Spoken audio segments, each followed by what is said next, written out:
అందరికీ నమస్కారం. Welcome to our channel ఓం నమో వెంకటేశాయ. మొన్న ఆంధ్రప్రదేశ్ డిప్యూటీ సీఎం పవన్ కళ్యాణ్ గారి సతీమణి అనా లెజినోవా తిరుమల క్షేత్రానికి వచ్చి తలనీలాలు సమర్పించి అక్కడ శ్రీ వెంకటేశ్వర స్వామిని దర్శించుకొని అలాగే తమ కొడుకు మార్క్ శంకర్ పేరిట అన్నదాన సత్రానికి 17 లక్షల రూపాయలు డొనేట్ కూడా చేశారు.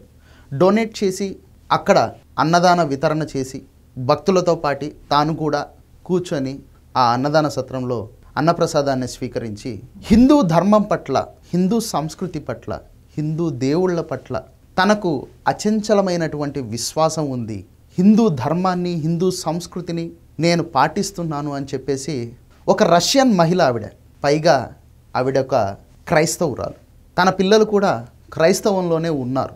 ఎప్పుడైతే ఈ మార్క్ శంకర్కి ఒక ప్రమాదం జరిగిందో సింగపూర్లో, అగ్ని ప్రమాదం, అక్కడ ఆ బాలుడికి చిన్న చిన్న గాయాలైతే అవ్వడం జరిగింది.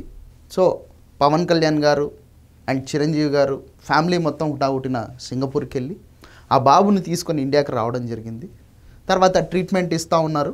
ఆ బాబుకి సకలం అందుబాటులో ఉంచారు డాక్టర్లందరినీ. ఆ బాబు ఇప్పుడు బాగున్నాడు. సో తన కొడుకు బాగున్నాడు, ఇది ఆ వెంకటేశ్వర స్వామి కృపవల్లే అని చెప్పి ఆవిడ నమ్మడం, తిరుమల క్షేత్రానికి రావడం, ఈ విధంగా ఆమె తలనీలాలు సమర్పించుకోవడం. సో ఇదంతా హిందువులందరికీ, దేశవ్యాప్తంగా ఉన్నటువంటి హిందువులందరికీ ఎంతో చక్కగా అనిపించింది. వాళ్ళంతా ఎంతో ఆనందంతో చూశారు దాన్ని. ఎందుకంటే ఒక క్రైస్తవురాలు అయ్యుండి, ఒక విదేశీ మహిళ అయ్యుండి మన ధర్మాన్ని, మన దేవుళ్ళని, మన సంస్కృతిని ఆవిడ పాటించిన విధానం ప్రతి ఒక్కరికి చాలా చక్కగా నచ్చింది. ప్రతి ఒక్కరూ దాన్ని యాక్సెప్ట్ చేశారు. ప్రతి ఒక్కరూ ఆవిడికి ధన్యవాదాలు తెలుపుకుంటున్నారు. హిందూ ధర్మాన్ని ఎక్కడ కూడా చిన్న పొరపాటు జరగకుండా ఆవిడ పాటించిన తీరును చూసి. కాకపోతే ఆంధ్రప్రదేశ్ రాష్ట్రంలో ఉన్నటువంటి ఒక సైకో మూక వాళ్ళు మాత్రం ఆవిడ మీద నీచమైనటువంటి ట్రోల్ చేసుకుంటూ బతుకుతూ ఉన్నారు. ఇక్కడ కూడా ఏడుపే. ఇది అసలు ట్రోల్ చేసేటటువంటి విషయమే కాదు. అయినా సరే వాళ్ళకున్నటువంటి ఆ మానసిక మనోవైకల్యాన్ని శాంతపరచుకోవడం కోసం ఎక్కడ హిందువులంతా ఒక వైపుకు జరిగిపోయి వైఎస్ఆర్ కాంగ్రెస్ పార్టీకి దూరం అయిపోతారో అనేటటువంటి బాధ, భయం. ఎందుకంటే అల్టిమేటంగా ఆ సైకో మూకకు కావాల్సింది ఓట్లు, రాజకీయ లబ్ధే తప్ప మరొకటి కాదు. ఈ సైకో మూకనే పెంచి పోషిస్తూ ఉండేది వైఎస్ఆర్ కాంగ్రెస్ పార్టీ అధినేత వైఎస్ జగన్మోహన్ రెడ్డి గారు. ఆ పార్టీకి ఊడిగం చేస్తున్నటువంటి గుమాస్తా సజ్జల రామకృష్ణారెడ్డి గారు, ఆయన గారి సుపుత్రరత్నం విదేశాల్లో ఉంటున్నాడు, ఇప్పుడు అక్కడి నుంచి ఆపరేట్ చేస్తూ ఉన్నాడు అనమాట సోషల్ మీడియాని, సజ్జల భార్గవ్ రెడ్డి. వీళ్ళందరికీ ఫండింగ్ చేసేది సాక్షి ఓనర్ వైఎస్ భారతీరెడ్డి గారు. సో ఆ సైకో మూకని ఆవిడ చక్కగా చేస్తూ ఉందన్నమాట. వీళ్ళందరికీ సహకారం అందించేది ఐపాక్ టీం అనమాట. సో వీళ్ళంతా చేరి ఆంధ్రప్రదేశ్లో ప్రతి చిన్న విషయాన్ని కూడా నెగిటివ్గా ప్రచారం చేసుకుంటూ వాళ్ళ నాయకత్వంలో ఉన్నటువంటి ఉన్మాదాన్ని సాటిస్ఫై చేసేటటువంటి కార్యక్రమంలో పడ్డారు. అసలు ఇది ఏదైనా కానీ ట్రోల్ చేసే మ్యాటర్ అండి.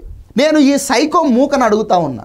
ఆవిడ రష్యన్ మహిళ అయినప్పటికీ, ఆవిడ క్రైస్తవురాలు అయినప్పటికీ హిందూ ధర్మాన్ని ఇంత స్పష్టంగా, ఇంత ఫ్రీగా ఆవిడ ఎక్కడ కూడా చిన్న తప్పిదం జరగకుండా, ఆచారాలకు, వ్యవహారాలకు వ్యతిరేకంగా చేయకుండా తూచా తప్పకుండా పాటించింది విదేశీయురాలైనప్పటికీ.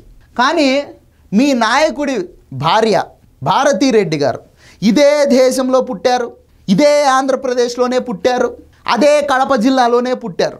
ఏనాడైనా సరే ఈ భారతీరెడ్డి గారు హిందూ గుళ్ళల్లోకి అడుగు పెట్టింది మీరు కానీ ఎవరైనా చూసారా?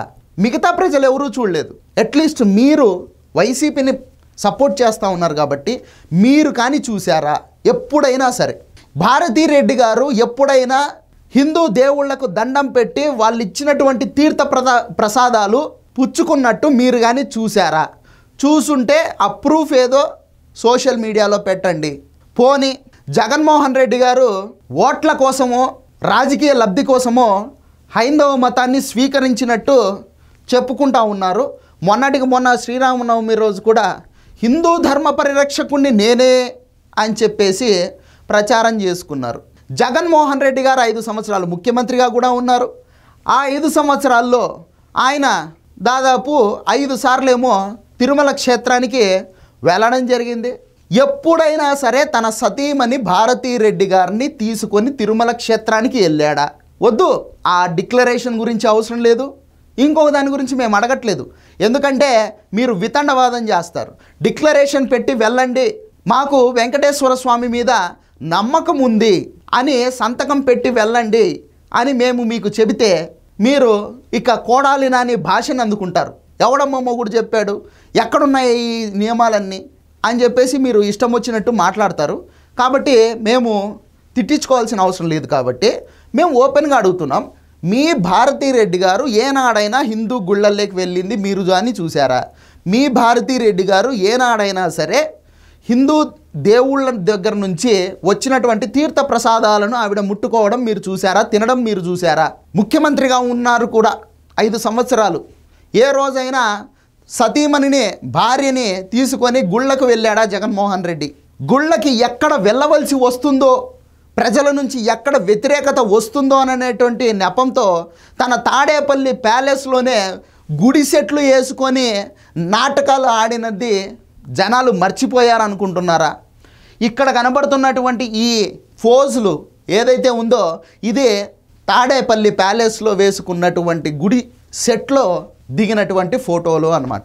ఫక్తు క్రైస్తవులైనప్పటికీ పక్క ధర్మాలను పక్క సంస్కృతిని పాటించకపోయినా పర్లేదు, గౌరవించాలనేటటువంటి ఇంగిత జ్ఞానం మీ నాయకులకు ఉందో లేదో మాకైతే తెలియదు. కానీ మీ నాయకులు పెంచి పోషిస్తున్నటువంటి మీ సైకో మందకైతే మాత్రం లేదు. గరికపాటి గారు ఏదో అన్నారంట. ఏమన్నారు? మహిళలు గుండు కొట్టించుకోకూడదని ఆయన ఏదో అన్నాడంట. దాన్ని పట్టుకొని ప్రచారం చేసుకుంటూ ఉన్నారు. మహిళలు గుండు కొట్టించుకోకూడదు, అరిష్టము అని చెప్పేసి.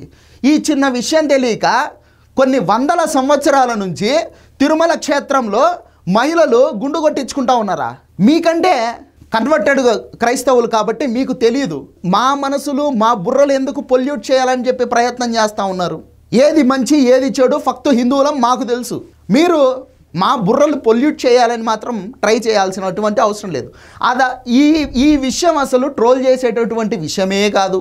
మీ నీచమైనటువంటి మనస్తత్వం వల్ల మీలో ఉన్నటువంటి ఒక ఉన్మాదిని శాంతపరచుకోవడం కోసం, సాటిస్ఫై చేసుకోవడం కోసం ఇది ట్రోల్ చేసుకుంటా బతుకుతూ ఉన్నారు. మీది ఒక బతుక. మీలాంటి సైకో మూకనంతా వేసుకొని ఈ జగన్మోహన్ రెడ్డి రాజకీయాలు చేస్తూ ఉన్నాడు. మీదొక సైకో మంద, మీదొక సైకోల పార్టీ. మీరు ఆంధ్రప్రదేశ్ రాష్ట్రానికి పట్టినటువంటి శని, దరిద్రం, నీచం, నికృష్టం ఆంధ్రప్రదేశ్ రాష్ట్రానికి వ్యాధి పట్టినట్టు పట్టారు మీరంతా. ఏం ఉపయోగం మీ వల్ల? ఏమన్నా ఉపయోగం ఈ రాష్ట్రానికి? గుర్తుపెట్టుకోండి సైకో మూకల్లారా, మీరు ఏదైతే స్ట్రాటజీలు ఫాలో అవుతూ ఉన్నారో, మీరు ఏ మనస్తత్వంతో అయితే తిరుగుతూ ఉన్నారో ప్రజలంతా మిమ్మల్ని కనిపెడతానే ఉన్నారు. మీకు 2024లో 11 సీట్లన్నా వచ్చినాయి, 40% ఓట్లు వచ్చినాయని మీరు గట్టిగా చెప్పుకుంటూ ఉన్నారు. కానీ 2029 ఎన్నికల్లో మీరు ఇదే విధంగా ప్రవర్తిస్తూ ఉంటే ఈ 5 సంవత్సరాలు కూడా ఆ 40% ఓట్లలో 25% ఎగిరిపోతాయి. ఆ 11 సీట్లలో 10 సీట్లు ఎగిరిపోతాయి. ఇదైతే కన్ఫర్మ్, రాసి పెట్టుకోండి.